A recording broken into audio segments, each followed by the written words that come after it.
வணக்கம் மக்களே, welcome to the Fincher show. இன்னைக்கு ஷோல நம்ம பார்க்க போறது பிளிங்க் அப்படின்ற ஒரு டாக்குமெண்ட்ரியோட ரிவ்யூ. இந்த டாக்குமெண்ட்ரி பாத்தீங்கன்னா டிஸ்னி பிளஸ் ஹாட்ஸ்டார்ல அவைலபிளா இருக்கு, தமிழ் டப்பிங்லயுமே அவைலபிளா இருக்கு. இந்த டாக்குமெண்ட்ரி ஒரு வித்தியாசமான ஃபீல் குட் டாக்குமெண்ட்ரி அப்படின்னே சொல்லலாம். அதாவது கனடாவை சேர்ந்த ஒரு ஃபேமிலி வேர்ல்டு டூர் மாதிரி போறாங்க அப்படின்ற மாதிரி தான் இந்த டாக்குமெண்ட்ரியோட ஒன்லைனர். கேட்கறதுக்கு ரொம்ப ஜாலியான ஒரு டாக்குமெண்ட்ரியா இருக்கலாம், பட் ரொம்ப ரொம்ப ஸ்ட்ராங்கான எமோஷனல் கண்டென்ட் அப்படின்றது இந்த டாக்குமெண்ட்ரியில இருக்கும். அதாவது அந்த ஃபேமிலியில மொத்தமா 4 பசங்க அண்ட் அப்பா அம்மா இருப்பாங்க. அந்த 4 பசங்கள்ல 3 பசங்களுக்கு பாத்தீங்கன்னா கண் பார்வை அப்படின்றதுல பிரச்சனை இருக்கும். அதாவது நீங்க குற்றமை தண்டனை அப்படின்ற ஒரு தமிழ் படம் பார்த்திருப்பீங்களா, அதுல டனல் விஷன் அப்படின்ற மாதிரியான ஒரு கான்செப்ட சொல்லியிருப்பாங்க. கிட்டத்தட்ட அதே மாதிரியான ஒரு பிரச்சனை. கொஞ்சம் கொஞ்சமா அவங்களுக்கு கண் பார்வை அப்படின்றது மங்கிட்டே வருது.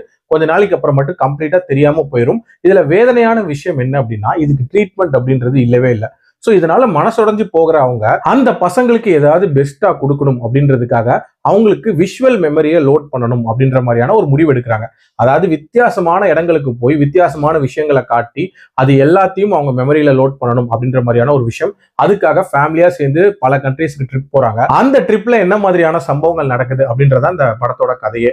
ஆக்சுவலா இந்த படத்தை பொறுத்த வரைக்கும் தேவையில்லாத டிராமாவோ ஹை மொமெண்ட்ஸோ இல்லாத ஒரு படம் தான். பட் இருந்தாலும் இந்த படத்தோட அந்த எமோஷனல் கனெக்ட் அப்படின்றது வேற லெவல்ல இருந்துச்சு அப்படின்னே சொல்லலாம். இன்ஃபேக்ட் அந்த பசங்களை காட்டுவாங்க ஸ்டார்டிங்ல, இவங்களுக்கு இப்படி ஒரு பிரச்சனையா அப்படின்னும் போதே ஒரு மாதிரி பயங்கரமான இம்பாக்ட் அப்படின்றது கிரியேட் ஆகும். அதுலயும் அந்த குடும்பம் இதை பாசிட்டிவா கொண்டு போன விதம் அப்படின்றது வேற லெவல்ல இருந்துச்சு அப்படின்னே சொல்லலாம். அதாவது காசு பணம் அப்படின்றதையும் தாண்டி அந்த பசங்களுக்கு முக்கியமான ஒரு விஷயத்த கொடுக்கணும் அப்படின்றதுக்காக அவங்க மெனக்கடுறது இருக்குல்ல, அது உண்மையிலேயே ரொம்ப நீட்டா காட்டியிருப்பாங்க.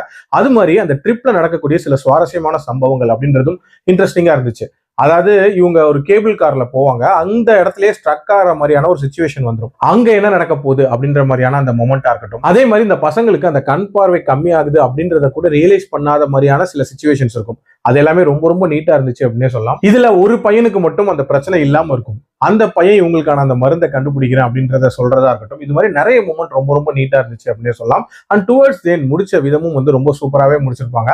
அண்ட் டியூரேஷன் வைஸ் பாத்தீங்க அப்படின்னா லெஸ் தென் 2 ஹவர்ஸ்க்குள்ள முடியக்கூடிய ஒரு டாக்குமெண்ட்ரி தான். நல்ல ஒரு இம்பாக்டை கொடுக்கக்கூடிய ஒரு டாக்குமெண்ட்ரி. உங்களுக்கு இந்த மாதிரியான ஃபீல் குட் டாக்குமெண்ட்ரி பிடிக்கும்னா கண்டிப்பா ட்ரை பண்ணி பாருங்க. இந்த என்னோட ரேட்டிங் இந்த டாக்குமெண்ட்ரிக்கு 3.5 out of 5. கண்டிப்பா ட்ரை பண்ணி பாருங்க. மீண்டும் அடுத்த விமர்சனத்தில் சந்திக்கிறேன். நன்றி, வணக்கம்.